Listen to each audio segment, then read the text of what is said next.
Specialists, we're looking at a GCSE problem today. It's kind of based on the required practical that some of you might have done.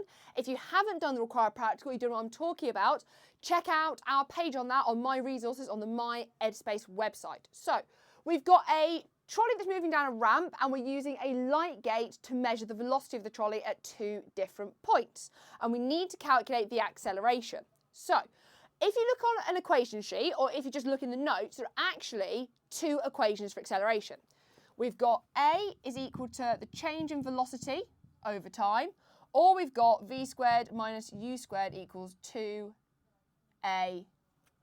okay? So picking which equation to use is actually half the battle. And we pick which equation to use depending on what I've been given in the question.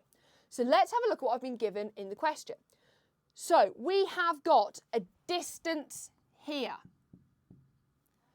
We've got an initial velocity. We've got a final velocity, and I'm looking for the acceleration. So I'm looking for the equation that's got A, U, V, and S in it, which is going to be this one right here. So the first thing I'm going to do is I'm going to substitute in the numbers that I know, because this equation can be a bit difficult to rearrange, but there are some tricks that I can show you now to make it a little bit easier. So we're going to do 0.9 squared, because that's V, my final velocity. Take away my initial velocity, 0.4 squared, equals 2 times, I don't know what the acceleration is, so we're going to leave that as A, times by 0.5, because that's the distance. Right.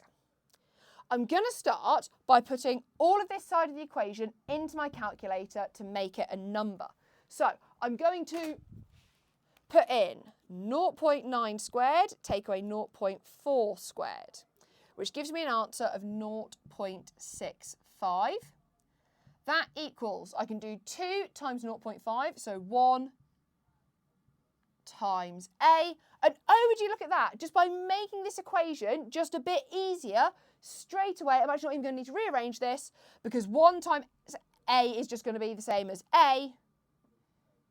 So A equals 0.65 metres per second squared. Right, I hope you found this video useful. Don't forget to go and check out that My Resources page on the MyEdSpace website, and to follow this channel if you want more content just like this. I'm going to see you very, very soon.